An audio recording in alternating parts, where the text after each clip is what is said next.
ইউনূস পয়গম্বর একটা সেকেন্ডও দেরি করে নাই, বিপদে পড়ছে তো আল্লাহর শরণাপন্ন হয়ে গেছে।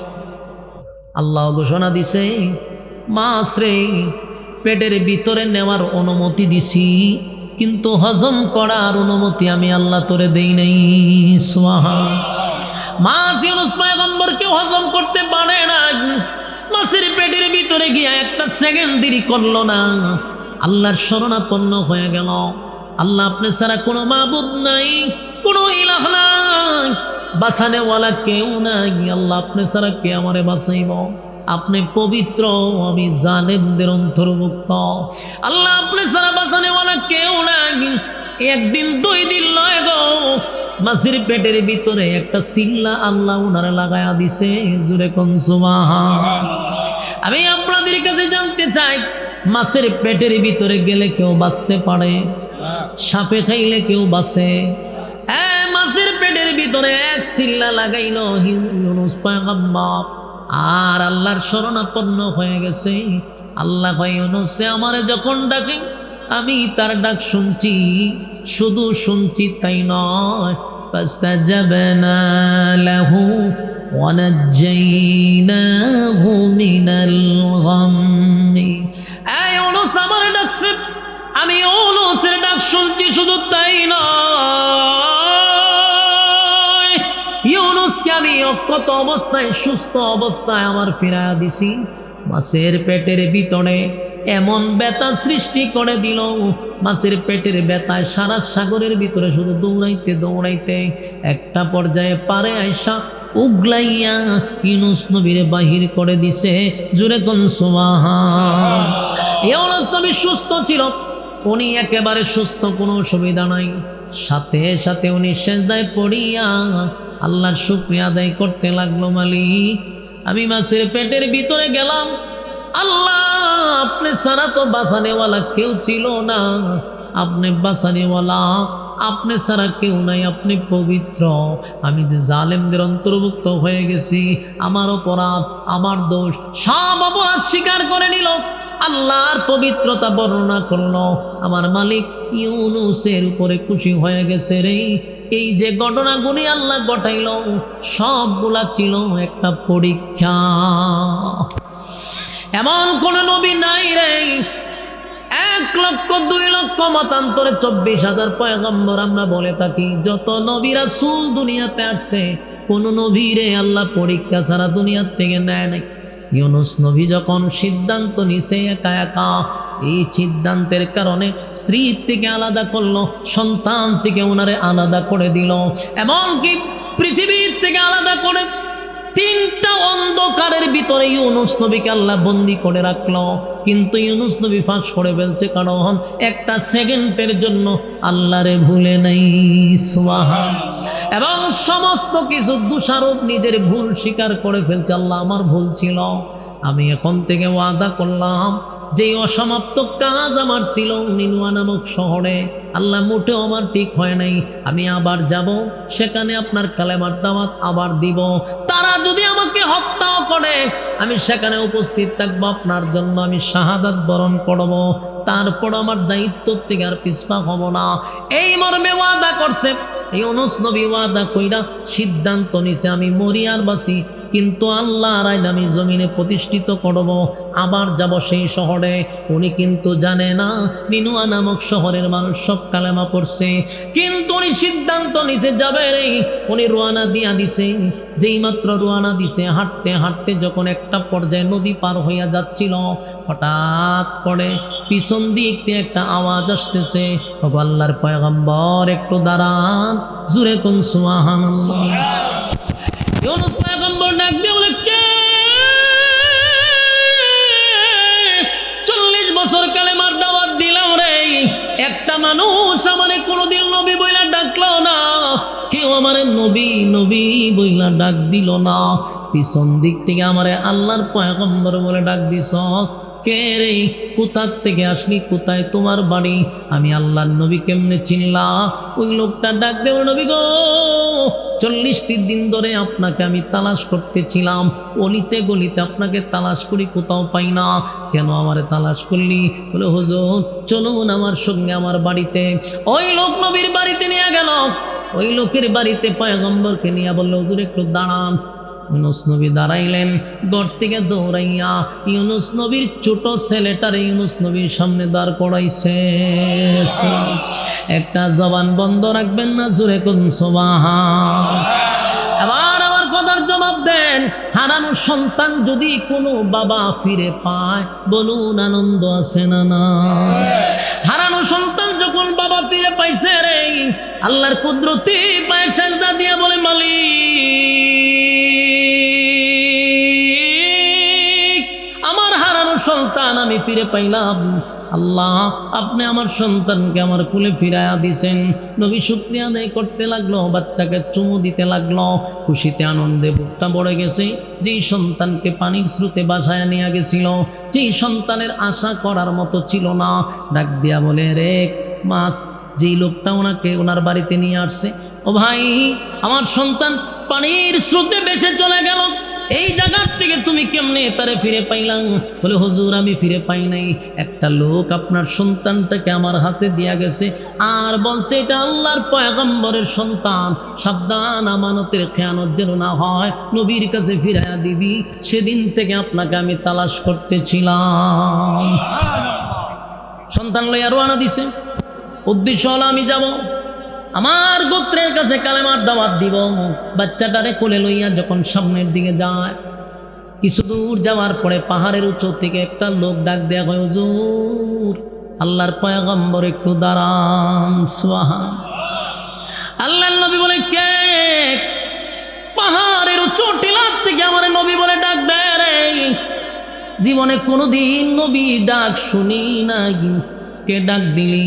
একজন কাটুরিয়া বলে, হুজুর 40টা দিন ধরে অলিতে গলিতে আপনারা তালাশ করি, কোথাও পাই না গো, চলেন আমার সঙ্গে আমার বাড়িতে। কাটুরিয়ার বাড়িতে গিয়া যখন দাঁড়াইছে, দেখে ওই ইউনুস নবীর বড় ছেলেটাকে সেখানে দেখা যায়। বড় ছেলেটারে সামনে পাইয়া ইউনুস নবী খুশিতে আনন্দে আল্লাহর শুকরিয়া আদায় করলো, হারানো সন্তান ফিরে পাইছে বাবা। এই হারানো সন্তান ফিরে পাইলে বাবার মনের আনন্দ দেখি ওয়াজ ফিরে বোঝানো যাইব।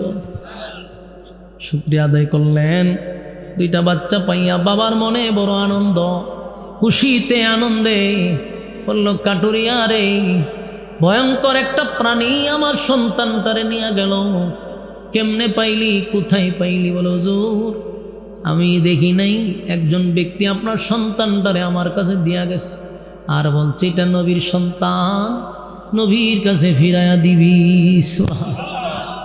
আমার যুবক ভাইরা দুই সন্তান লইয়া শহরের দিকে রওনা দিছে, ওনার গোত্রের কাছে কালেমার দাওয়াত দিবে। রাস্তার মধ্যে যাইতে যাইতে হঠাৎ করে দেখে কিছু বকাটে ছেলে দাঁড়ায় আছে। ডাক দিয়া কয়, আল্লাহর পয়গম্বর চলুন আমাদের সঙ্গে। ওই ছেলেদের সঙ্গে যখন সামনে গেল, গিয়া দেখে এক বাড়িতে ওনার বিবিরে দেখা যায় বসে বসে। সুবহানাল্লাহ। ওনার বিবি ডাক দিয়া বলে, প্রাণের স্বামী গো, আল্লাহর জাতির কসম, আপনি যেরকম রাইকা গেছেন আমি এরকমই আছি, আমানতের কোনো খেয়ানত হয় নাই। পাশেই দেখে একটা লোক প্যারালাইসিস হয়ে বসে রয়েছে, হাত পা বসে রয়েছে। দেখে এটা কিতা হয়েছে? কয়টা আমার ধরতে হয়েছে না, আর এমনি প্যারালাইসিস হয়ে গেছে। যতবার ধরতে হয় ততবার প্যারালাইসিস হয়। তখন ওই মানুষগুলা জানতে চাইল, আপনি কার বিবি? বলে, আমি একজন আল্লাহর পয়গম্বরের বিবি। ওই মানুষগুলা বয়ে আতঙ্কে ছিল, কখন নবী আসবে, ওনার বিবিকে আমরা ফিরাইয়া দিব। সব মানুষগুলা কালেমা পড়ে ঈমান আনছে। এদেরকে লইয়া গেছে শহরে, নিনওয়া নামক শহরে কালেমার দাওয়াত দিবে। জানে না উনি ওই শহরের মানুষের কি হালত। কিন্তু ওনার কথা হলো, যেখান থেকে আমার কাজ শেষ হয় নাই সেখানে গিয়ে শেষ করব। যেই মাত্র উনি নিনওয়া নামক শহরের ভিতরে প্রবেশ করছে, ওই শহরের মানুষগুলা ওনার দেখা মিছিল শুরু করছে আর শুকরিয়া আদায় করতে লাগলো, দেখো আমাদের নবীরে আমাদের কাছে আল্লাহ ফিরাইয়া দিছে। পুরা শহরের মানুষ কান্নার রূপ পড়ে গেছে গো। ওই তাকায়া দেখ আমাদের নবী আসছে রে।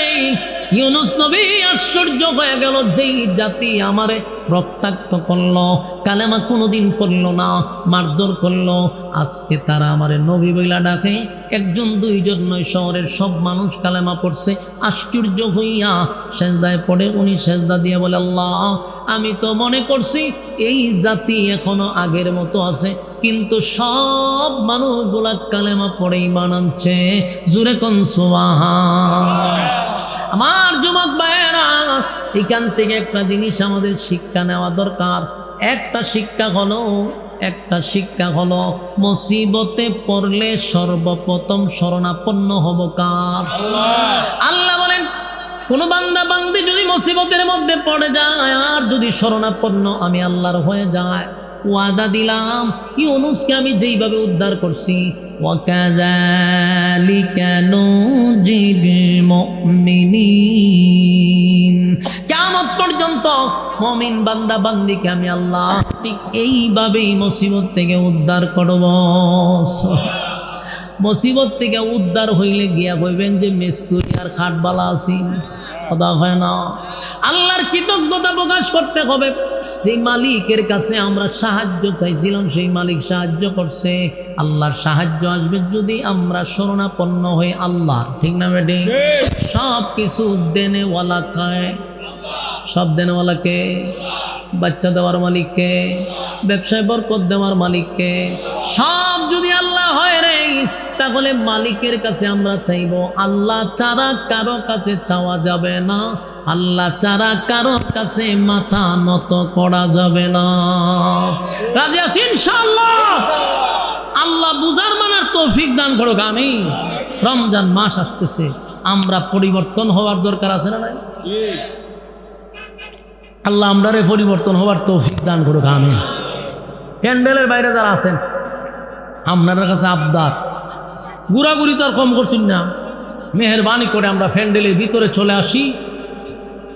আমাদের আজকের এই মাহফিল যারা করাইছে, গ্রামবাসীর উদ্যোগে এই মাহফিল, বার্ষিক মাহফিল, যারা এই মাহফিলটা করেছে, আমরা সবার জন্য দোয়া করবো ইনশাআল্লাহ। রমজান আইতেছি নি, হতা হয় না? সেই রমজান মাস আসার আগে আগে জীবনের সব গুনাহ মাফ করাইতে হবে, আমার কথা কয় না? রমজান পাওয়ার পরে যাদের গুনাহ মাফ হইল না, এদের মতো হতবাগা কেউ নাই, ঠিক না বেঠি? কথা কন। রমজান পেও যার গুনাহ মাফ হলো না, তার চেয়ে অভাগা আছে কে বলো না। রমজান পেও যার গুনাহ মাফ হলো না, তার চেয়ে অভাগা আছে কে বলো না। তার চেয়ে অভাগা আছে কে বলো না, তার চেয়ে অভাগা আছে কে বলো না। রমজানে আল্লাহ তাআলা ডেকে বলে বারে বারে, সকল পাপী আছো ক্ষমা নিয়ে যাও এবার। রমজানে আল্লাহ তাআলা ডেকে বলে বারে বারে, সকল পাপী আছো ক্ষমা নিয়ে যাও এবার। ওই তো নিঃসঙ্গীত না, আপনারা লক্ষণ তো বেশি ভালো হলাম না, হা হু তো করতে আমি কইতাম। মনোযোগ দিয়া শুনেন, এইটা কইয়া এরপর আমরা ইনশাল্লাহ মোনাজাত দিলাম। এইটা একটা ওয়াজ, এই গজলটাও কি একটা ওয়াজ, প্রতিটা কথা একটু ফলো করেন। এই সঙ্গীতটার মধ্যে আল্লাহ অনেক কিছু আপনারা বুঝতে পারবেন ইনশাআল্লাহ। আমার সাথে একটু হা হু কইেন। রমজান পেও যার গুনাহ মাফ হলো না, তার চেয়ে অভাগা আছে কে বলো না। তার চেয়ে অভাগা আছে কে বলো না।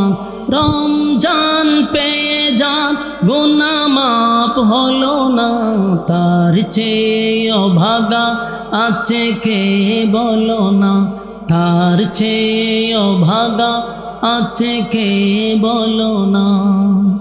রমজানে আল্লাহ তাআলা ডেকে বলে বারে বারে, সকল পাপী আছো ক্ষমা নিয়ে যাও এবার। রমজানে আল্লাহ তাআলা ডেকে বলে বারে বারে, সকল পাপী আছো ক্ষমা নিয়ে যাও এবার। রোজাদারের রোজার সওয়াব আল্লাহ তাআলা নিজে দেয়, রোজাদারের আগের গুনাহ সব ক্ষমা করে দেয়। রোজাদারের রোজার সওয়াব আল্লাহ তাআলা নিজে দেয়, রোজাদারের আগের গুনাহ সব ক্ষমা করে দেয়। এ মহান সুযোগে যার গুনাহ মাপ হলো না, তার চেয়ে অভাগা আছে কে বলো না, তার চেয়ে অভাগা আছে কে বলো না। রমজান পেও যার গুনাহ মাফ হলো না, তার চেয়ে অভাগা আছে কে বলো না, তার চেয়ে অভাগা আছে কে বলো না। জান্নাতের রাইয়ান দরজা রোজাদারকে ঢাকিবে, হাসর দিনে রোজাদারকে রোজা সুপারিশ করবে, ঠিক না? জান্নাতের রাইয়ান দরজা রোজাদারকে ঢাকিবে, হাসর দিনে রোজাদারকে রোজা সুপারিশ করবে। জান্নাতের রাইয়ান দরজা রোজাদারকে ঢাকিবে, হাসর দিনে রোজাদারকে রোজা সুপারিশ করবে। রোজাদারের রোজা শুধু মহান আল্লাহর জন্য হয়, রোজাদারের রোজার দ্বারা আত্মা পরিশুদ্ধ হয়। রোজাদারের রোজা শুধু মহান আল্লাহর জন্য হয়, রোজাদারের রোজার দ্বারা আত্মা পরিশুদ্ধ হয়। এ মহান সুযোগে যার জান্নাত কামাই হলো না, তার চেয়ে অভাগা আছে কে বলো না, তার চেয়ে অভাগা আছে কে বলো না। রমজান পেও যার গুনাহ মাফ হলো না, তার চেয়ে অভাগা আছে কে বলো না, তার চেয়ে অভাগা আছে কে বলো না। রমজানে আল্লাহ তাআলা ডেকে বলে বারে বারে, শকুন পাপী আছো ক্ষমা নিয়ে যাও এবার। রমজানে আল্লাহ তাআলা ডেকে বলে বারে বারে, শকুন পাপী আছো ক্ষমা নিয়ে যাও এবার। রোজাদারের রোজার সওয়াব আল্লাহ তাআলা নিজে দেয়, রোজাদারের আগের গুনাহ সব ক্ষমা করে দেয়। এ মহান সুযোগে যার জান্নাত কামাই হলো না, তার চেয়ে অভাগা আছে কে বলো না, তার চেয়ে অভাগা আছে কে বলো না। রমজান পেও যার গুনাহ মাফ হলো না, তার চেয়ে অভাগা আছে কে বলো না, তার চেয়ে অভাগা আছে কে বলো না। ঠিক নেই? রমজান পাওয়ার পরেও যদি আমরা গুনাহ মাফ না করতে পারে, আমরার মতো কপাল পুরার আসেনি কেউ। এই জন্য রমজান আসার আগে আগে জীবনের সব গুনাহ যেন আল্লাহ মাফ করে দেয়। সবাই দোয়া ছড়ি কই, আল্লাহুম্মা সাল্লি আলা মুহাম্মাদিন ওয়া আলা আলি মুহাম্মাদ কামা সাল্লাইতা আলা ইব্রাহিম ইন্নাকা হামিদুম মাজিদ। না আপনি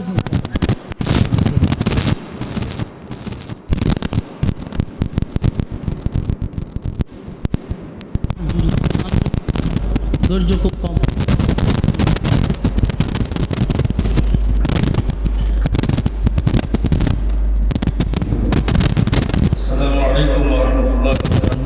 والصلاة والسلام على سيد الأنبياء والمرسلين وعلى آله وصحابه أجمعين. آمين. اللهم بارك لنا في رجب وشعبان وبلغنا رمضان. إن صلاتي ونسكي ومحياي ومماتي لله رب العالمين، لله رب العالمين. رب العالمين আল্লাহ গভীর রাত হয়ে গেছে, প্রচণ্ড ঠান্ডার মধ্যে আপনার নজুলে রহমতের দ্বার প্রান্তে দাঁড়িয়ে রব্বুল আলামিন আপনার কুদরতি নজর দিয়ে তাকান। সাদা সাদা দাড়িওয়ালা মুরব্বীরা হাত বাড়াইছে, ছোট ছোট মাসুম বাচ্চারা হাত বাড়াইছে, কত হাজি সাহেবরা হাত বাড়াইছে, আল্লাহ নওজোয়ান আমার তরুণ যুবক ভাইয়েরা হাত বাড়াইছে, পর্দার আড়ালে আমার মা বোনেরা হাত বাড়াইছে, বিশেষ করে জাতির শ্রেষ্ঠ সন্তান হজরত উলামায়ে কেরামরা হাত বাড়াইছে। আল্লাহ আমি গুনাহগার, নাগান্দা, নাফরমান, নালায়েক, অযোগ্য, আপনার মহব্বতির বান্দাদের সঙ্গে আলেমদের সঙ্গে আমি দুইটা হাত ভিক্ষুকের মতো বাড়ায়া দিলাম। আল্লাহ যে সময় মানুষ স্ত্রী পুত্র লইয়া ঘুমায়া যায়, আল্লাহ মানুষ ঘরের ভিতরে আল্লাহ আরামে শুয়ে আছে, কিন্তু আপনার কিছু কিছু বান্দারা প্রচণ্ড ঠান্ডার মধ্যে নরমাল বিছানাতে বসে আছে। দুনিয়ার কোনো চাওয়া পাওয়া তাদের ছিল না। আল্লাহ শুধুমাত্র কেবলমাত্র আপনার মহব্বত আর ভালোবাসা, জাহান্নামের ভয়, জান্নাতের আশায় তাদেরকে এখান পর্যন্ত নিয়ে আসছে। রব্বুল আলামিন দীর্ঘক্ষণ সময় তারা কথাগুলি শ্রবণ করছিল। আল্লাহ বলতে গিয়া শুনতে গিয়া ভুল টুটি যা কিছু হয়ে গেছে, আপনার নাম রহমান রহিম নামের খাতিরে মাফ করে দেন, ভুল টুটি মাফ করে দেন। আল্লাহ সবের হাদিয়া কুঠি কুঠি গুণ বাড়াইয়া সমস্ত নবিকুলের সম্রাট নবী মুহাম্মদুর রাসূলুল্লাহ সাল্লাল্লাহু আলাইহি ওয়াসাল্লামের রুহে মদিনাতুল মুনাওয়ারা পৌঁছায়া দেন। বাবা আদম থেকে নিয়ে আজকে পর্যন্ত যত মুমিন মুমিনাত কবরে শায়িত প্রত্যেকের রুহে সব পৌঁছায়া দেন। আল্লাহ বিশেষ করে এই এলাকার আমার ডাইনে বামে সামনে পিছনে এই এলাকার যত মুর্দাগান কবরে শায়িত প্রত্যেকের রুহে সব পৌঁছায়া দেন।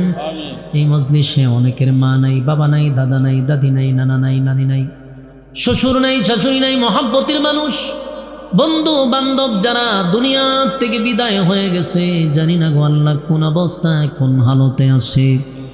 আল্লাহ আজকের এই মজলিস থেকে আপনার মহাব্বতের বান্দাদের পক্ষ থেকে আপনার দরবারে মাফ চাই, তাদের কবরের আযাব আপনি মাফ করে দেন। আল্লাহ আমাদের আব্বা আম্মা যাদের কবরে আছে জান্নাতুল ফিরদাউস দান করেন। আল্লাহ দুনিয়ায় থাকতে আমাদের মা বাবা আমাদের জন্য যা করছে, আল্লাহ মেহেরবানি করে আপনি তাদেরকে রহমতের চাদর দিয়া ডেকে রাখেন। রব্বির হামহুমা কামা রব্বায়ানি সগীরা। ছোটবেলা আব্বা আম্মা যেইভাবে আমাদেরকে লালন পালন করছে, আপনি কুদরতিভাবে তাদেরকে লালন পালন করেন। যারা বেঁচে আছে হায়াতে আমলে আপনি বরকত বাড়ায়া দেন রব্বুল আলামিন। এই মজলিসে অনেক মানুষ আমার কাছে দোয়ার প্রার্থী। কিছুক্ষণ আগে এক ভাই দোয়া চাইছে। আল্লাহ ঘরের মধ্যে বিভিন্ন সমস্যায় জর্জরিত, আব্বা মারা গেছে, দোয়া চাইছে। আল্লাহ ওনার বোন বিপদে আছে, আল্লাহ ওনার বোনকে বিপদ থেকে আপনি উদ্ধার করেন। আল্লাহ দোয়া চাইছে মুসিবতে পইরা, মেহেরবানি করে মুসিবতে যারা আমরা আছি মুসিবত থেকে আপনি উদ্ধার করেন। আল্লাহ আমরা যারা অসুস্থ আছি শিফা দান করেন। আল্লাহ আমরা যারা পেরেশানির মধ্যে আছি পেরেশানি দূর করে দেন। আল্লাহ আমরা যে যে সমস্যার মধ্যে আছি আপনার গায়বী খাজানা থেকে আমাদেরকে উদ্ধার করেন। আল্লাহ যারা অভাবী আছি অভাব দূর করে দেন, ব্যবসা বাণিজ্য বরকত বাড়ায়া দেন, কামাই রোজগারে আমাদেরকে বরকত বাড়ায়া দেন, হালাল রোজগারের ব্যবস্থা করে দেন। আল্লাহুম্মা কফিনি বিহালালিকা আন হারামিক ওয়া আগনিনি বিফাদলিকা আম্মান সিওয়াক। আল্লাহ হালাল রোজগারের ব্যবস্থা করে দেন, হারাম থেকে আপনি হেফাজত করেন। আমিন রব্বুল আলামিন। আমরা যারা হাত বাড়াইলাম বড় আশা লইয়া গভীর রাত্রে, আল্লাহ ঠান্ডার মধ্যে আপনার বান্দাগুলি হাত বাড়াইছে, যে যে আশা লইয়া দুইটা হাত বাড়াইছে, কাউরে আপনি খালি হাতে ফিরাইয়া দিয়েন না। আল্লাহ যে যে আশা লইয়া দুইটা হাত বাড়াইছে খালি হাতে ফিরাইয়া দিয়েন না, মনের আশা পূর্ণ করে বাড়ির দিকে পৌঁছায়া দেন রব্বুল আলামিন।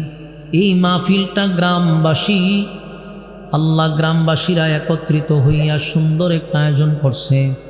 টাকা দিয়া, পয়সা দিয়া, বুদ্ধি দিয়া, শ্রম দিয়া, রান্না বান্না করে যে যেমনে পারছে এই মাহফিলটার জন্য রাত দিন অক্লান্ত পরিশ্রম তারা করছে।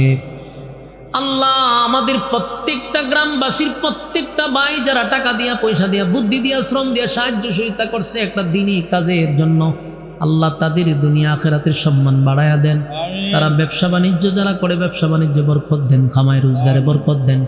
দেশে বিদেশে প্রবাসে যারা আছে আল্লাহ প্রত্যেকের জন্য দোয়া করি, খামাই রোজগারে বরকত বাড়ায়া দেন, ঘরে শান্তি দেন, বাচ্চা কাচ্চা গুলারে নেককার বানায়া দেন। বিশেষ করে আমাদের বিবি বাচ্চা গুলার আল্লাহ নেককার বানায়া দেন। আল্লাহ আমাদের ঘরে আপনি রহমত আর বরকত দান করেন রব্বুল আলামিন।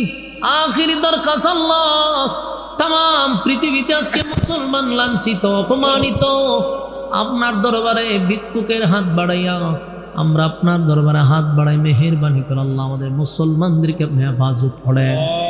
আল্লাহ ফিলিস্তিনের মা বোনদেরকে হেফাজত করেন, আল্লাহ ফিলিস্তিনের মা বোনদেরকে হেফাজত করেন, গাজাবাসীকে হেফাজত করেন, আল্লাহ উইগুরের মুসলমানদেরকে হেফাজত করেন, আল্লাহ সুদানের মুসলমানদেরকে হেফাজত করেন, কাশ্মীরের মুসলমানদেরকে হেফাজত করেন, ভারতের মুসলমানদেরকে হেফাজত করেন, বাংলাদেশটাকে ষড়যন্ত্রের হাত থেকে হেফাজত করেন, আল্লাহ ষড়যন্ত্রের হাত থেকে হেফাজত করেন।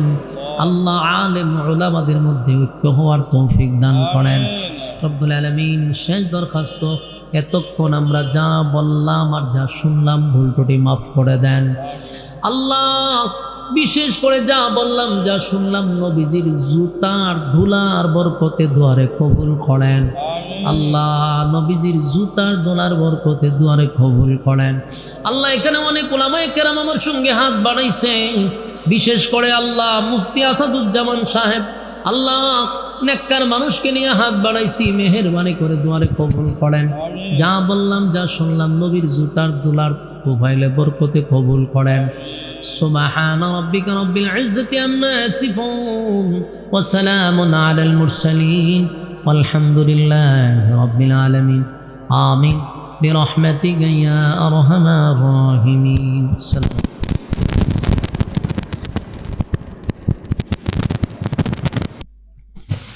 أرسله بالحق بشيرا ونذيرا وداعيا إلى الله بإذنه وسراجا منيرا. أما بعد فأعوذ بالله من الشيطان الرجيم. بسم الله الرحمن الرحيم.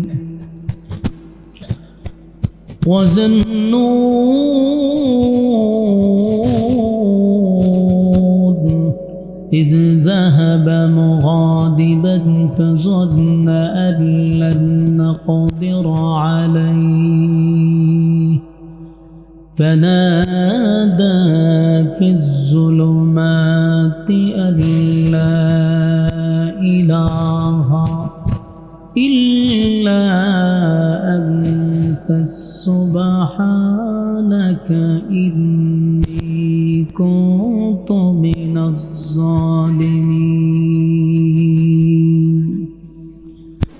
صدق الله العظيم وصدق رسوله النبي الكريم ونحن على ذلك من الشاهدين والشاكرين والحمد لله رب العالمين. درود شريف اللهم صل على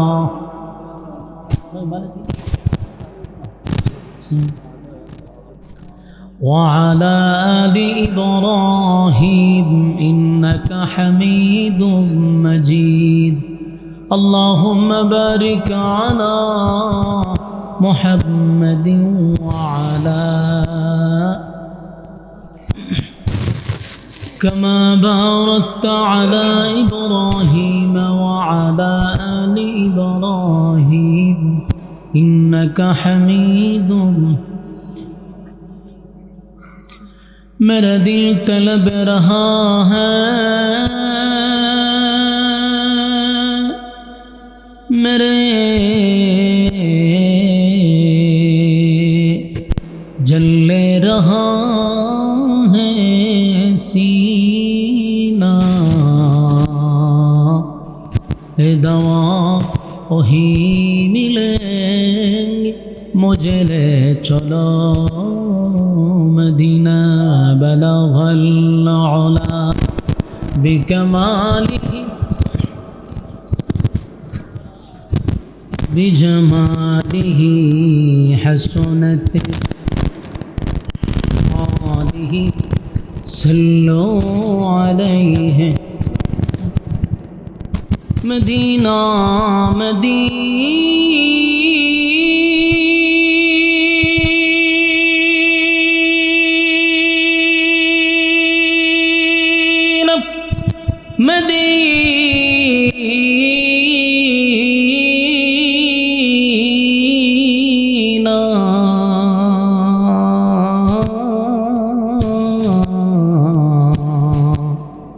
मदीना मदीना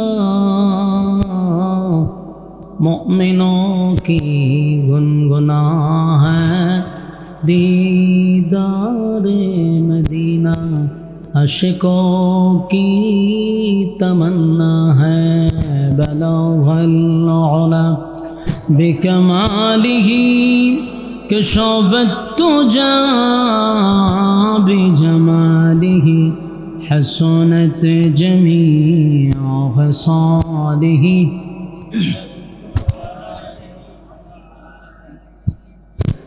আলহামদুলিল্লাহ, আয়োজিত আজকের দরুন গ্রামবাসীর উদ্যোগে তাফসীরুল কোরআন মাহফিলের সম্মানিত সভাপতি হযরত মাওলানা হাফেজ আবু মুসা সাহেব দামাত বরকাতুহুম, হযরত মাওলানা মুফতি আসাদুজ্জামান সাহেব দামাত বরকাতুহুম, এছাড়াও দিগার অতিথিবৃন্দ মুআজ্জাজ মুকাররম হযরত উলামায়ে কেরাম, উপস্থিত নওজোয়ান তরুণ যুবক ভাইরা, মাইকের আওয়াজ যতটুকু দূরে যাচ্ছে অবস্থানরত পর্দানিশী মা ও বোনেরা, সকলকে আমার অন্তরস্থল থেকে জ্ঞাপন করছি মুবারক, শুকরিয়া আদায় করছি যে আল্লাহ রাব্বুল আলামিন হাজারো মানুষের মাঝখান থেকে যাচাই বাছাই করে নির্বাচিত করে পছন্দ করে মহব্বত করে ভালোবেসে সুস্থ অবস্থায় দিনই এক মজলিসে আলেমদের সহবতে সুস্থ অবস্থায় আসার বসার তৌফিক দান করেছেন। শুকরিয়া আদায় করছি আলহামদুলিল্লাহ।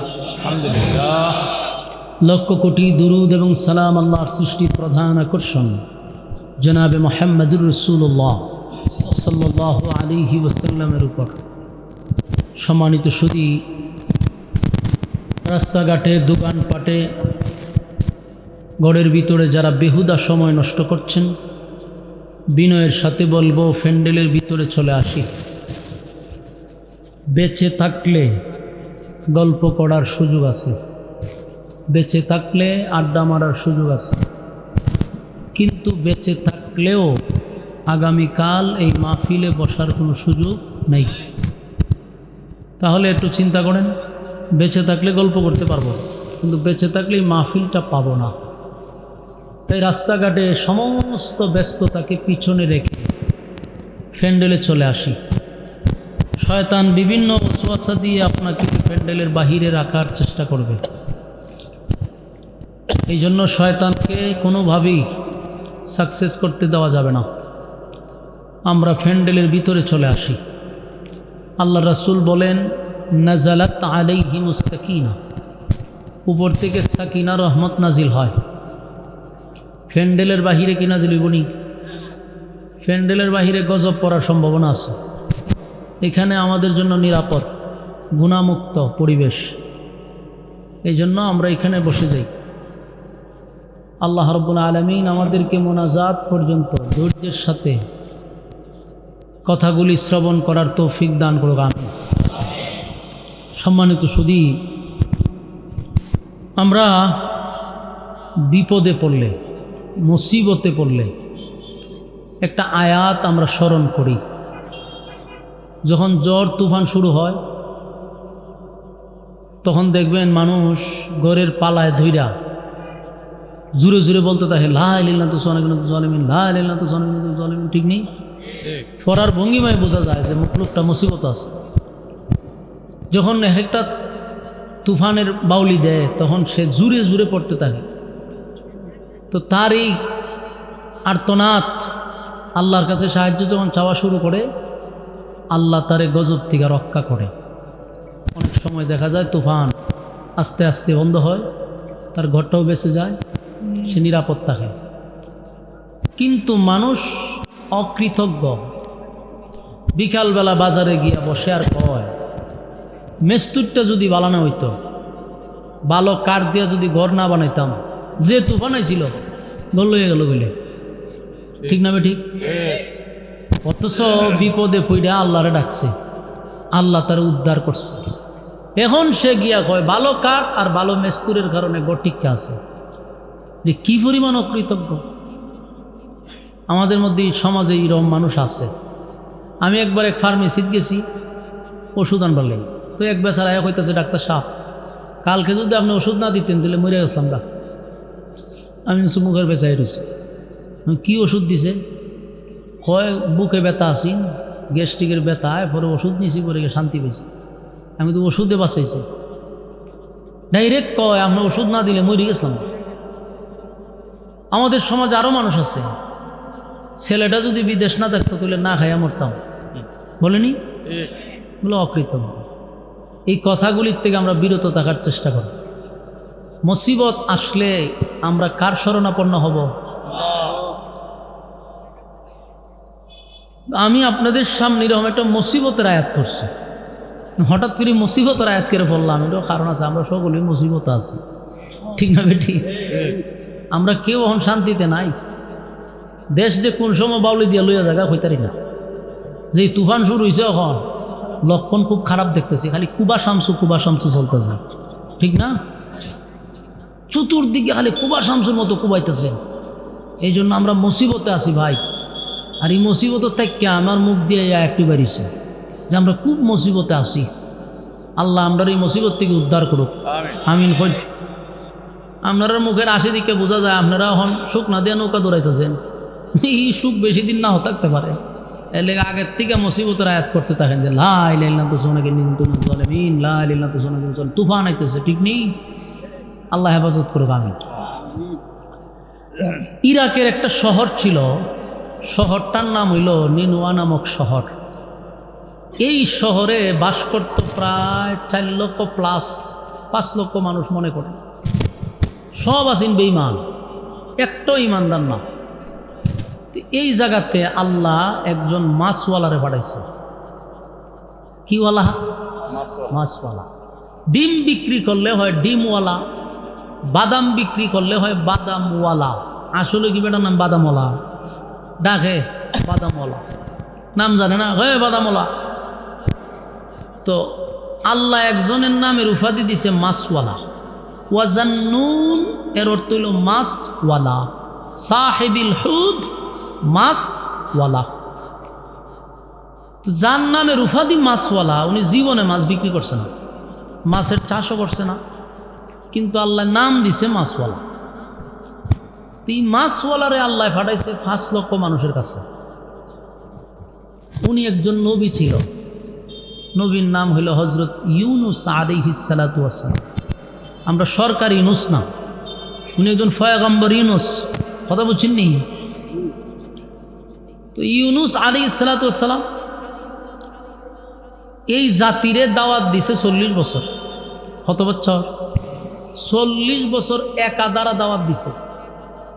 কিন্তু আশ্চর্যের বিষয় হইল 40 বছরের ভিতরে একটা মানুষও কালেমা পড়ছে না।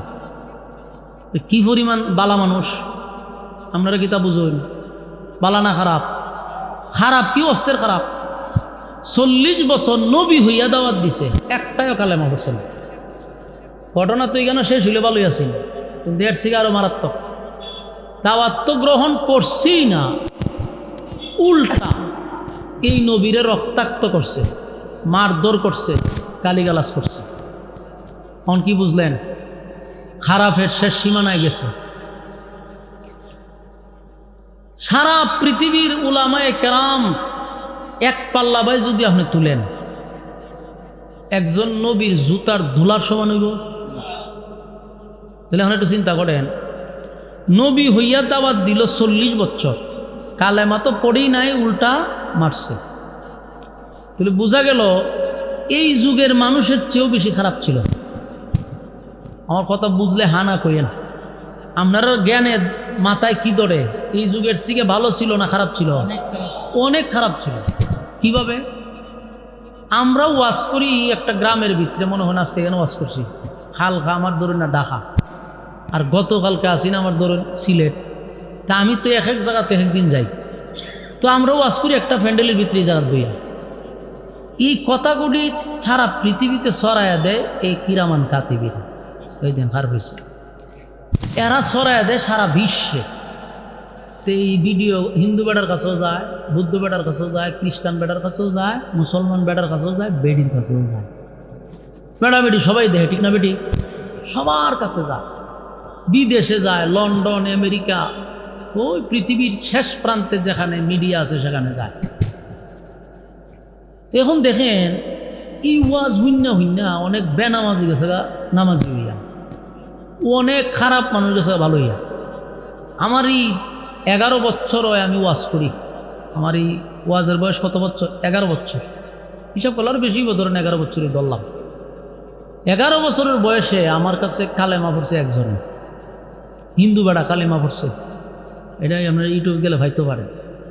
তো আমি চিন্তা করে ভাই না, আমার মতো একটা বক্তা এবারের ওয়াজ জন্য মানুষ কালেমা বেরালা, ঘটনাটা কী থা? তো হ্যাঁ, এবার আমার ফোন দিছে, হুজুর আমি আপনার সাথে সাক্ষাৎ করব। নাম যখন কইছে আমি দিদি হিন্দু নাম হয়েছে, হুজুর আপনার সাথে আমার কথা আছে। কোন জায়গার বাড়ি? অমুক যায়। তাই অমুক যায় তো আমার মাহফিল আছে, একসময় দেখা করি। গেলাম, হ্যাঁ আইসে।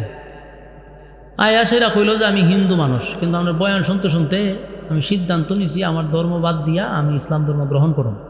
ভালো কথা না? আমি খুব খুশি হইলাম, মনে মনে হয়ে যাক, বুকটা মনে হয় অনেক বড় হয়েছে আমার কলজা, যে সব বনাস আমার জীবন সার্থক।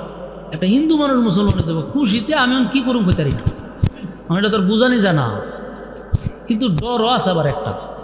আমি বললাম ভাই মুসলমান হইবেন ভালো কথা, কিন্তু আমি তো আপনার মিডিয়ার সামনে ফোকাস শান্তাম, আপনার কাগজপাতি যা আছে এগুলো এপিট কইরা একেবারে কোর্টের মাধ্যমে সব সমাধান করে আমাদের আয়ের। কারণ এই সময় আমরা আম্মা আসিন ক্ষমতা, যদি আমি এর কালেমা পড়াই, এটা একটা তদন্ত নিতে নিতে পরে আমারে জঙ্গি মুঙ্গি হইয়া কোন আন্দা ঢুকাই দিব কোন জানা। এই ভয়ে আমি বেড়ারে বসে পরে বেড়া সব ঠিকঠাক করে আইসে পড়ে বেড়া এক মাহফিল কালেমা পড়ছে। কিন্তু বলার উদ্দেশ্য হইল আমরা সরাসরি তারে দাওয়াত দিলাম না, সোশ্যাল মিডিয়ার ওয়াজ শূন্য বেচারা কালেমা ফিরে নিল। সোশ্যাল মিডিয়ার ওয়াজ শূন্য আমার শরীরের না দিকে মোবাইলের ভিত্তি দিকে বেড়া বেনামাজি নামাজ হয়ে গেল গা। এই জাতিরে যদি মাডো লাইম্মা দাওয়াত দেওয়ান দিত, কথা কই না দি, আমি তো এটা চ্যালেঞ্জ করতে পারব।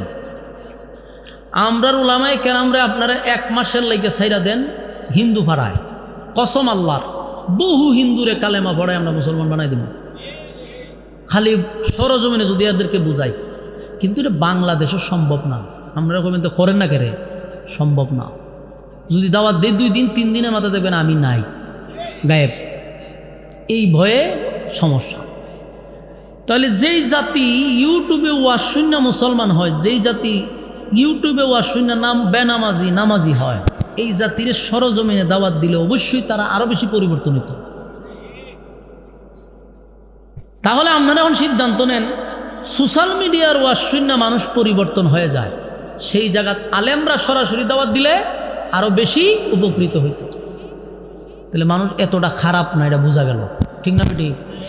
আর এই জাতিরে যদি নবী দাওয়াত দিত, মনে করেন সরজমিনে যদি আল্লাহর নবী আমরা দাওয়াত দিত, তাহলে এই দেশে আর কোনো সুর বাটপার থাক লইলে সব মানুষ হয়ে গেল।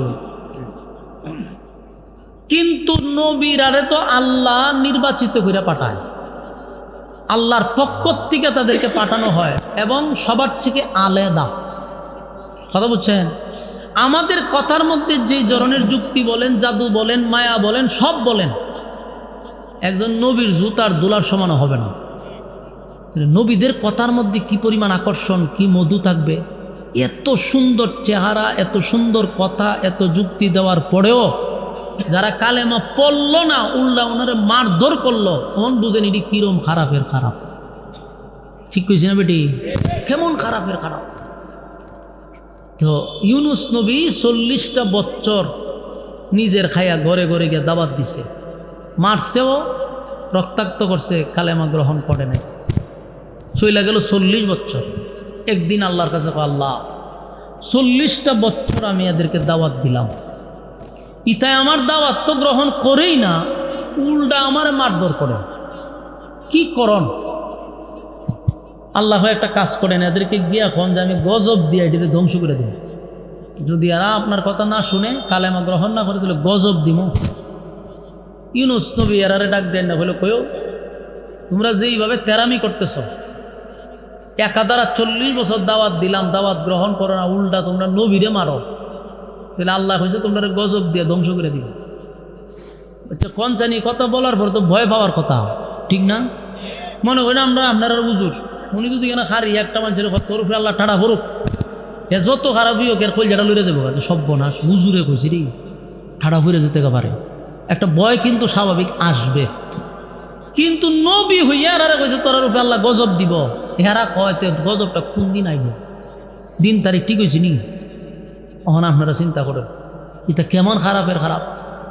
ইতারে যদি আধা ঘন্টা আপনার খাঁচা কঞ্চি দেওয়া বাইরেন তোর তো রাগ কমতো না, ঠিক নেই? নবী কয় গজব আইব, এরা কত গজব আইব তা না করে, আর আইলেতে দিন তারিখ ঠিক কয় না করে। ইউনুস নবী কয় সর্বনাশ, এই যেন মারাত্মক খারাপ। ইয়া আল্লাহ আপনি তো বলছেন গজবের ভয় দেখাইতাম, গজবের ভয় ভাইব দূরের কথা, উল্টা আমার কবে আপনি গজব দিবেন এই দিন তারিখ ঠিক করে দিতেন। এরা বলে অপেক্ষায় আছে।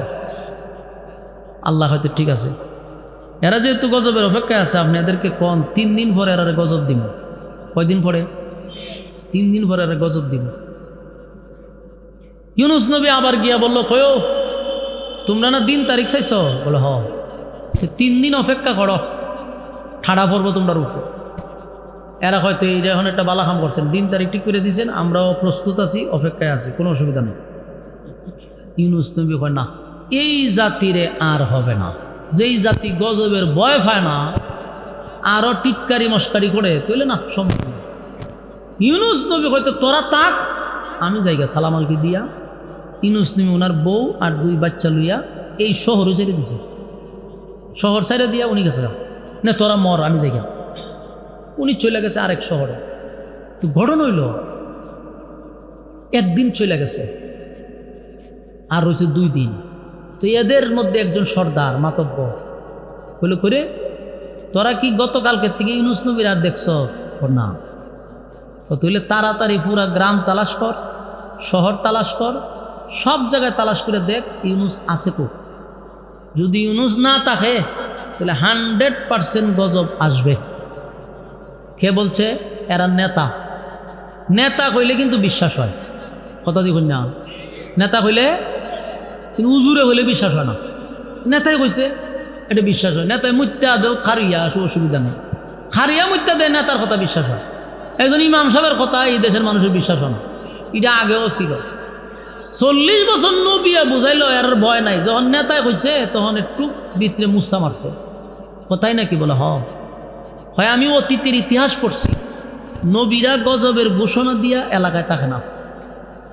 দেখ তোরা ইউনুস নবীরে ফাঁস করি, যদি না ফাঁস তোরার ভালো গজব আছে। এখন এরা করছে কি, পুরা টিম লইয়া গ্রামে গঞ্জে শহরে বন্দরে সব জায়গায় ইউনুস নবীরে তালাশ করে, কিন্তু হয় না। এখন তো এর ভিতরে ফানি নাই, নেতায় হয়েছে, সব জায়গায় তুকাইছে, কিন্তু এরা নবীরে পায় না। শেষে কয় যে উস্তাদ পুরাটা গ্রাম তুকাইছি, শহরও তুকাইছি, ইউনুসরে আমরা পাই না। কতলে অপেক্ষা কর, গজব আইব। এর মধ্যে গেছে আরো একদিন, আর আছে একদিন। অন জায়গায় জায়গায় বই বই খালি জিমায়, কিতা করোনা হও আসুই কি গজব আই ভরবো, যে গজব যাইবাতে কোনো সন্দেহ নাই। মানে ইউনুস যদি থাকতো তাহলে গজব আসতো না, ইউনুস নাই মানে গজব আসবে। অন এরা বই বলে চিন্তা করতো যে করণটা কিতা যদি আয় পড়ে, যদি করতে করতে আরো একদিন গেছে, শেষ মেয়াদ শেষ, সকালে গজব শুরু হইল। ঘুম থেকে জাগ্রত হইয়া এরা ঘর থেকে বাইরিয়া দেখে আসমান সব সময় কি কালার থাকে, ধুরু মিয়া ও সাদা বলে, নীল খালার আসমান বলে সাদা থাকে, ওই যে সাজ দেখে এটা মনে হচ্ছে আসমান, নীল থাকে। কিন্তু এই আসমানই এমন কালো হইছে যারা জিন্দিগি তিরম কালা দেখে নাই, কালো হয়ে গেছে, ভয়ঙ্কর কালো।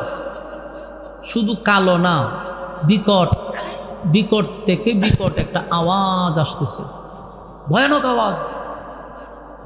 দেখছেন না বৃষ্টি বাদলের সময় ঠাড়া পড়ে না, দিনে অনেক সময় দেখছেন না নিজিকলি দেয় দিয়া কিতা দেয়, একটা ডাক মারে। এই ডাকে আপনারা ভয় ফান আর না ফান, কিন্তু আমার কলজা পর্যন্ত লইরে যাবা, খুব মারাত্মক ভয় লাগে, ঠিক নেই? আবার যদি সময় ঘরের বাইরে থাকেন তা আরো মারাত্মক। কিরকম আওয়াজ যদি একটার পর একটা হইতে থাকে, আমরা ভিতরে ফানি থাকবো নি, কিরকম আওয়াজ হইতেছে। এখন ঘর থেকে বাইরে একদিকে দেখে আসমান খালা, দ্বিতীয়বার হলে এরা দেখে আওয়াজ হইতেছে। এই পরিস্থিতি দিকে হয় শেষ গজবায়া হচ্ছে। এখন করে আমরা কি করলাম? আমরা কি করলাম? ইউনূসের কথাই তো সঠিক, ইউনূস যা বলছে বাস্তবে তো তাই হয়েছে। তার মানে এতদিন যিনি আমাদেরকে দাওয়াত দিছে উনি আল্লাহর নবী ছিল, এতে কোনো সন্দেহ নাই। আমরা নবীরে মারছি, আমরা আমার নবীদের বিরুদ্ধে আন্দোলন করছি, রক্তাক্ত করছি, গজবের ভয় দেখাইছে, আমরা টিটকারি মস্কারি করছি। এখন তাকায়া দেখো গজব আমার মাথার উপরে শুরু হইল, আর কান্নাকাটি। এখন চিল্লায় আর ইউনূস কই তাড়াতাড়ি তুগাই বের কর। হ্যাঁ নেতা কয় রে ইউনূস রে তুগাইতে তুগাইতে তোরা রে গজব দিয়া ধ্বংস করে আমরা সব কিছু শেষ করে দিব, জমিন উল্টায় দিব। বরং ইউনূস রে আর তুগায় লাভ নাই। নিজের আর অপকর্ম যা করছিলাম, খাম কু খাম, দিনের খাম রাত্রের খাম যেটাই করছি, সব আহাম কুকামের উপরে লজ্জিত হ এবং আল্লাহর কাছে মাপ চাওয়া ছাড়া ইউনূসের রবের কাছে আমরা ক্ষমা চাইতে হবে, ইউনূসের রবের উপরে ঈমান আনতে হবে। এছাড়া আমাদের বাঁচার বিকল্প রাস্তা নাই। কথা কি বুঝতেছেন? কারণ এখন একমাত্র মাপ চাওয়া ছাড়া উপায় নেই। তৌবা কর, জীবনে যা আকাম কুকাম করছো হবলই তৌবা করা শুরু করছো, যে আল্লাহর জীবনে কিরকম আকাম কুকাম আপনার দ্বারা হবে না। জীবনের সব গুণার উপরে কি হয়েছে? লজ্জিত। কথা বুঝতেছেন নি? তৌবা শব্দের অর্থ কি? ফিরে আসা। বলুন তৌবা শব্দের অর্থ কি? ফিরে আসা। কোথার থেকে ফিরবেন? গুনার থেকে। বলুন কোথার থেকে? তাহলে তৌবা শব্দের অর্থ হলো ফিরে আসা। কোথার থেকে ফিরে আসবো? গুনার থেকে। কিন্তু আমরা দেশও এই তৌবা নিয়ে চলে এক ধরনের ফাজলামি আর তামাশা। এই গ্রামগঞ্জে সবচেয়ে বেশি তৌবাটা নিয়ে একটা ফাজলামি চলে। তৌবা কোন সময় করে জানেননি? মরার আগ মুহূর্তে। ইমাম সাহেবের ফোন দিয়ে হুজুর তাড়াতাড়ি আব্বা যাইতে যাবা।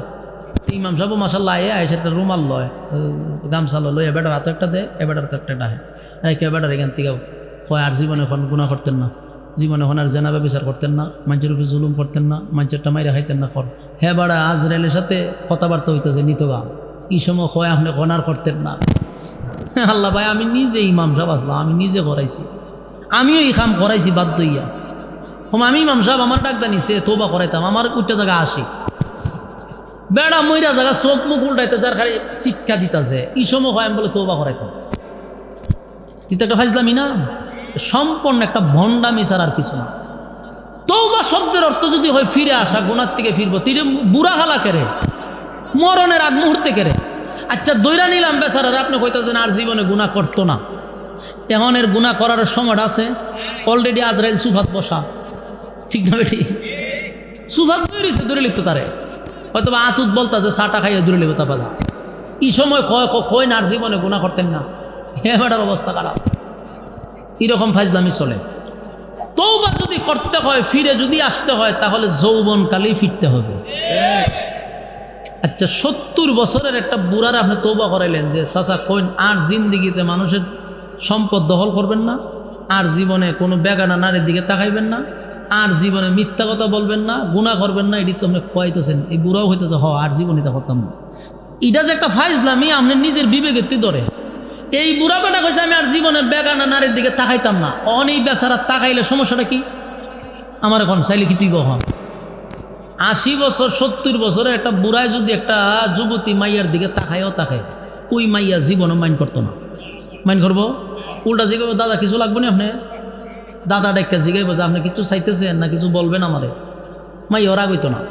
কিন্তু একটা 30 বছর 25 বছরের ফুলায় যদি ছায়া থাকে মাইয়া হইব দেখছো কিছু তারা আমাদের আমাদের শ্বাস করে ঠিক না বেঠি দুইটা উত্তর কি একরকম হয়েছে না দুই রকম বুড়া বেড়ায় চাইছে দাদা কিচ্ছু লাগবে না আপনার কিছু জিগাইবেন আমারে আর ফুলায় যখন চাইছে জুতাটা দেখছো নি তাহলে বেশ কম দুই রকম তাহলে আপনি যেই সময় চাইলে কোনো সমস্যা নাই এই সময় আপনি এখন আর চাইতেন না আপনি চাইলে এখন কি তুইব আর যে সময় চাওয়ার বয়স ছিল সময় কম চাইছে না জন্মের চাওয়ান চাইছে আর লাস্ট বয়সে চাইলেও লাভ নাই এই সময় আর করতাম না আর জুলুম করতাম তুমি পারবানি কেউ উপরে জুলুম করতাম এখন 70 বছরের বেটা একজনকে মারতে পারবো উল্টা না বেটার শক্ত শক্ত আড্ডি উড্ডি সব ভেঙে লিখবো বেরিয়া তো ইতা মিথ্যা আশ্রয় আল্লাহর সাথে পর্যন্ত বাটপারি করে হয় আল্লাহ আর ইতা করতাম না তিতা গুসা উঠবার কথা নেই আল্লাহ তো দয়ালু দিকে না আমি হলে তো বাইরে মারিলাম বলে তো চিন্তা করেন এই তৌবার মধ্যে আমরা বাটপারি করি এই জন্য তৌবা করতে হলে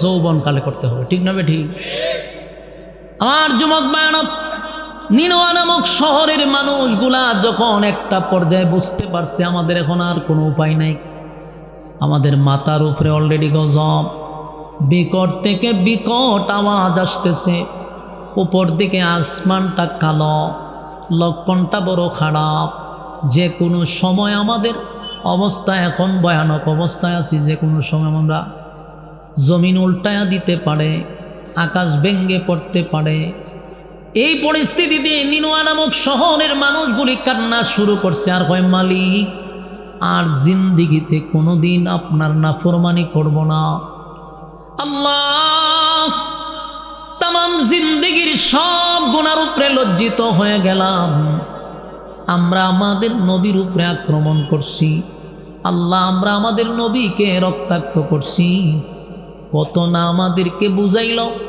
ঘরে ঘরে আইটা দাঁড়ে দাঁড়ে হাইটা হাইটা আমাদেরকে দিনের দাওয়াত দিল কিন্তু আমরা কালেমা গ্রহণ করলাম না শুধু এখানে শেষ নয় গো আমরা নবীরে রক্তাক্ত করলাম মারধর করলাম আল্লাহ এখন তো আমাদের মাথার উপরে গজব আল্লাহ আমাদেরকে আপনি মাফ করে দেন যদি আজকে নবী থাকতো নবীর পায়ে ধরে মাপ চাইতাম নবীর কাছে গিয়া কালেমা পড়ে ঈমান আনতাম কিন্তু আমাদের নবীদের উপরে এমন নির্যাতন করলাম নবী এখন নাই কার কাছে গিয়ে আমরা মাপ চাইব কার কাছে গিয়া কালেমা পড়ব কান্না যখন শুরু করলো একজন দুইজন নয় লক্ষাধিক মানুষ একসাথে জমিনে পড়ে সেজদায় পড়ে কান্না শুরু করছে আল্লাহ আমরা জুলুম করছি নিজের মাথায় নিজে কোরাল মারছি কান্না যখন শুরু করে দিছে রে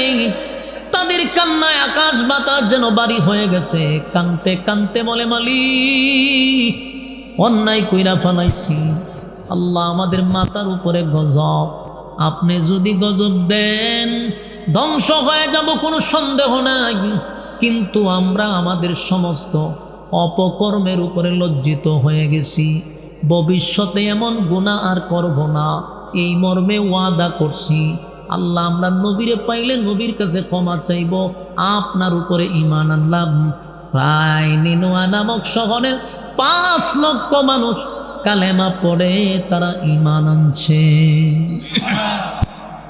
কালেমা পড়ে ঈমান আনছে আল্লাহর উপরে ঈমান আনার পরে নিজেদের উপরে তারা নিজেরাই লজ্জিত হয় রে নিজের নবীর শরীর দিয়া রক্ত বাহির করলাম কত টিটকারি মস্কারি করলাম নবীর এত অপমান করলাম আমাদের এই ক্ষমা চাওয়ার যোগ্যতাও নাই কান্না শুরু করছে কানতে কানতে তারা বেহুশ হয়ে যায় সেজদায় পড়ে কান্দে আল্লাহ কয় জিবরাইল রে আমি গজব পাঠাইছিলাম নাফরমানদেরকে ধ্বংস করার জন্য যেই জমিনে আমার নাফরমানি চলে আমার জমিনে তাইকা আমার খাইয়া আমার নেয়ামত ভোগ করে আমার নাফরমানি করে এই সমস্ত নাফরমানদেরকে ধ্বংস করার জন্য গজব পাঠায়া দিলাম কিন্তু এখন আমি তাকায়া দেখি এই জমিনে আর একজন নাফরমানকে আমি দেখি না সবগুলা ঈমান আনছে আর তাদের জীবনের সব গুনার উপরে লজ্জিত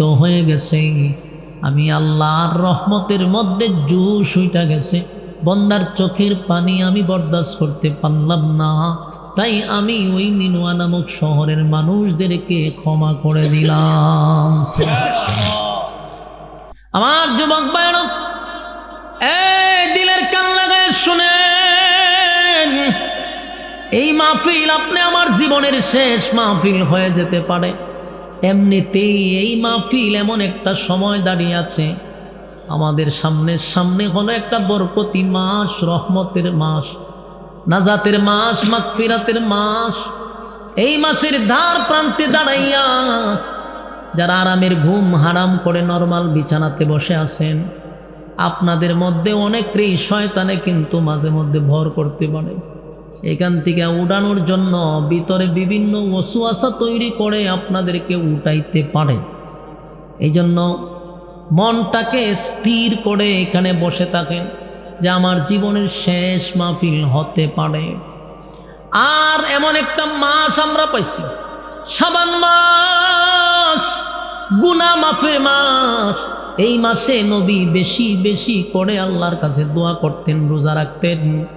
নবীজি বেশি বেশি করে নামাজ পড়তেন আর বলতেন, আয়েশা এই মাসে আমি বেশি বেশি কেন রোজা রাখি? সামনে যে আসতেছে রমজান মাস, এই রমজান মাসের আগেই রমজানের সামান তৈরি করতে হবে, প্রস্তুতি গ্রহণ করতে হবে। কথা কি বুঝতেছেন আমার যুবক ভাইরা? সামনে যে মাস আসতেছে এটার জন্য প্রস্তুতি নেওয়া দরকার। ইবাদত বন্দিগির একটা সিজন আসতেছে, ব্যবসায়ীদের একটা সিজন আছে, ঠিক মুমিন বান্দা বান্দির জন্য একটা সিজন হলো রমজান মাস। ঠিক না বেটি? এক রাকাত নামাজ পড়লে সওয়াব পাওয়া যায় এক রাকাতে, আর রমজান মাসে এক রাকাতে 70 রাকাতের সওয়াব পাওয়া যায়। সুবহানাল্লাহ। এমন একটি মাসের দ্বার প্রান্তে দাঁড়ায় আছি, একটু লক্ষ্য করে শুনেন। যেই জাতি নবীর শরীর থেকে রক্ত জড়াইল, যেই জাতি নিজেকে এত নাফরমানি করল, 40টা বছর নবীর বিরোধিতা করল, তাদের নাফরমানির কারণে মাথার উপরে গজব চলে আসছে। কিন্তু এমন তওবা করছে রে, এমনভাবে তারা তওবা করছে, তাদের চোখের পানির কারণে আমার আল্লাহ কয় আমার রহমতের মধ্যে জোশ উঠে গেছে। বন্দার চোখের পানি বরদাস্ত করতে পারি না। জিবরাইল গজব পাঠাইছিলাম ধ্বংস করে দেওয়ার জন্য, কিন্তু আমি আল্লাহ এখন দেখি আমার বান্দাগুলির আর কোনো গুনাহ নাই, সব মাফ করে দিছি। নিষ্পাপ বান্দা বান্দির উপরে গজব কেমনে দেই রে? আমি তো গজব পাঠাইছিলাম নাফরমানদেরকে ধ্বংস করার জন্য। এখন এই জমিনে কোনো নাফরমান নাই, সব আমার মহব্বতের বান্দা হয়ে গেছে।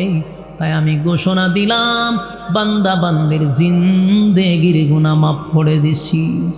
আমার যুবক ভাইরা, এই প্যান্ডেলের ভিতরে যারা বসছেন গো, যদি আমরা গুনাহ লইয়া বসছি, গুনাহ লইয়া মাহফিলে আসছিলাম, এমনও হতে পারে মুনাজাতের সময় আমার আল্লাহ বলতে পারে বান্দা বান্দি গুনাহ লইয়া আসছিল, আমার বান্দাগুলি গুনাহ লইয়া আসছিল, কিন্তু তাদের দোয়ার বরকতে, তাদের তওবার কারণে আমি আল্লাহ তাদেরকে নিষ্পাপ বানাইয়া বাড়ির দিকে পৌঁছায়া দিলাম। আমার যুবক ভাই, তাই এমন একটা বরকতি মজলিস থেকে আপনাকে উঠানোর জন্য শয়তানও কিন্তু কম চেষ্টা চালাইতেছে না। অলরেডি কয়েকটারে ভর করে লইছে। ঠিক না বেটি? ভর করে অলরেডি প্যান্ডেলের বাইরে লয়ে গেছে। যারাই উঠে বুঝবেন এটার ভর করে লইছে। কথা কই না তুই, এটা 8-10টারে ভর করে লয়ে গেছে প্যান্ডেলের বাইরে। আমার যুবক ভাই, দিলের কান লাগান, দিলের কান লাগায় কথাগুলি শ্রবণ করেন। এই মাহফিলে আসছি, আমরা বসছি, এতে কি আপনারা কষ্ট হইতেছে? দোকানে বৈশা তো ঘন্টাখানেক আড্ডা মারেন, বিভিন্ন জায়গায় বৈশা আড্ডা গল্প ব্যস্ত থাকেন। কিছু সময় না হয় আলেমদের সহমতে বসলেন, কোরআনের কথা শুনলেন। কোন সময় মালিক কারে হেদায়েত দেয় এটা কি বলা যায়? এবার লক্ষ্য করে দেখেন, ওই শহরের মানুষগুলাকে আল্লাহ মাফ করে দিল, তাদের কালেমা গ্রহণ করলো, তাদের তওবা আল্লাহ কবুল করে নিল। তারা মাথা তুলে তাকায়া দেখে আসমানের কালার পরিবর্তন হয়ে গেছে। সুবহান। বিকট থেকে বিকট একটা আওয়াজ হচ্ছিল, সেটাও বন্ধ হয়ে গেছে। এমনকি আসমানটা কালো ছিল, সেটাও পরিষ্কার হয়ে গেছে। এখন তারা চিৎকার দিয়া বলে, তাকায়া দেখ, আমাদের মালিক আমাদের উপরে যে গজব দেওয়ার কথা ছিল, আসমানটা কালো ছিল, বিকট থেকে বিকট আওয়াজ হচ্ছিল, সব কিছু আমাদের মাথার উপর থেকে সরে গেছে, মালিক আমাদেরকে মাফ করে দিছে। আনন্দে তারা বলতে লাগলো, মালিক আর জীবনে আপনার জমিনে নাফরমানি করব না, আর জীবনে আপনার নাফরমানি করব না। আল্লাহ, আমাদের নবীকে আমাদের কাছে ফিরায়া দেন, আমাদের নবীকে আমাদের কাছে ফিরায়া দেন। আল্লাহ, আমরা নবীর উপরে জুলুম করে ফেলছি। কান্না শুরু করে দিল। এইদিকে যে এত কিছু ঘটে গেল, গজব দেওয়ার কথা গজব আসলো না, ধ্বংস হওয়ার কথা ধ্বংস হইল না, এর ব্যাপারে কোনো কিছু কি ইউনুস নবী জানে? কথা হই না দি? মাশাআল্লাহ, একজন কইছে জানে, বাকি সবাই জানে না। প্রায় জায়গার যদি এটা জিগায় সবাই তো জানে, কারণ আমাদের মতো অনেক বক্তারা শিখায়া গেছে নবীরাও গায়ে জানে। এই ট্যাবলেট দিয়ে খাওয়াইছে, অন পাবলিকরা জানে, কারণ এরার ধারণা হইল নবীরা গায়েব জানে। তা আগে শুনতাম নবীরা গায়েব জানে, এখানে দূর পর্যন্ত আসি না, এখন আস্তে আস্তে ফির পর্যন্ত আয় পড়ছে, এখন ফিরও বলে গায়েব জানে। আর 2030 সালে উনবেন মুরিদরাও গায়েব জানে, না আস্তে আস্তে নিচে নামতেছে তো, মুরিদ পর্যন্ত আয় পড়ব। একমাত্র গায়েবের খবর জানে কে? গায়েবের একমাত্র খবর মালিক জানার কারণে ইউনুস নবী নবী হইয়াও কিছুই জানে না যে এত কিছু ঘটে গেছে। উনি যে আরেক শহরে গেছে, উনি মনে করছে এতদিনে শহর ধ্বংস, মানুষ শেষ, সব শেষ। উনি তো মনে করছে আমি যেহেতু আল্লাহ কইছে গজব দিব, মানে ধ্বংস করে দিচ্ছে, কিন্তু গজব তো আসে নাই, ধ্বংস হয় নাই, উনি জানে না। কিছুদিন পরে ওই শহর থেকে একটা মানুষ গেছে, ইউনুস নবী যে শহরে তাই কেন গিয়া দেহে ইউনুস নবী দীক্ষা লাইছে যে এই লোক তো ওই শহরের, আমি যে শহরে থাকতাম এই শহরের মানুষ। মুখ ডাইকে গিয়ে জিগাইছে যে আপনি কোথার থেকে আসছেন? আমি ওই শহর থেকে আসছি। ইউনুস নবী কো, সর্বনাশ, এই শহর তো তাহার কথা না, শহর তো ধ্বংস হয়ে গেছে গা। আরে কি কোন, আমি তাহলে আসলাম, শহর তো আগের মতোই আছে। কিন্তু এই লোকে বলে নাই যে আমরা ঈমান আনছি, এই লোকে বলে নাই যে গজব আসলে আসছিল, আমরা তওবার কারণে আল্লাহ ফিরাই নিছে, এই কথা বলে নাই। উনিও এত কিছু জিগায় নাই। ইউনুস নবী সব বনা, এই গ্রামও আর যাওয়া যাবে না। যেই জাতিরে দাওয়াত দিলাম 40 বছর কালেমা গ্রহণ করলো না, উল্টা মারল, গজবের ভয় দেখাইলাম গজব আইলো, গজবের ভয় দেখাইলাম গজবের ভয় পাইল না, গজবের দিন তারিখ ঠিক করে দিলাম, এখন আল্লাহ গজব দিছে না, এখন কি আর জীবন আমার বিশ্বাস করব? তা আমি গেলেন আমার বাইরিয়া মেরে লিব। ইউনুস নবীর ধারণা ঠিক যে আমি গেলে আমার মারব, মাইরি লেব আমার। এর লিগে উনি সিদ্ধান্ত নিয়েছে যে আমি শহর কেড়ে এই দেশই থাকতাম না, আমি দেশ ছেড়ে দিব। কথা কি বুঝতেছেন নি? উনি সিদ্ধান্ত নিয়েছে কি করব? দেশ ছেড়ে দিব, বিদেশ যাবো গা, বিদেশ যাবো। এই যে উনি সিদ্ধান্তটা নিল, এটা কি আল্লাহ ওনার সিদ্ধান্ত দিছে না ব্যক্তিগত? এটা ওনার ব্যক্তিগত সিদ্ধান্ত, ওহি আসে নাই, আল্লাহর পক্ষ থেকে কিছু জানায় নাই, উনি ব্যক্তিগত সিদ্ধান্ত নিছে আমি দেশ থেকে যাবো গা, বিদেশ যাবো গা। তো উনি যে সিদ্ধান্ত নিয়েছে এই সিদ্ধান্তের উপরে উনি অটল। ওনার বউ আর ওনার 2 বাচ্চা লইয়া বিদেশের উদ্দেশ্যে রওনা দিছে। ওই আল্লাহ কয়, রে ওয়াজান্নুন, রে মাছওয়ালা, মাছওয়ালা তুমি কি মনে করছো তোমার আমি ছেড়ে দিব? মাছওয়ালার আমি পাকড়াও করব। মাছওয়ালারে কি করব? ওয়াজান্নুন إذ ذهب مغاضبا فظن أن لن نقدر عليه فنادى في الظلمات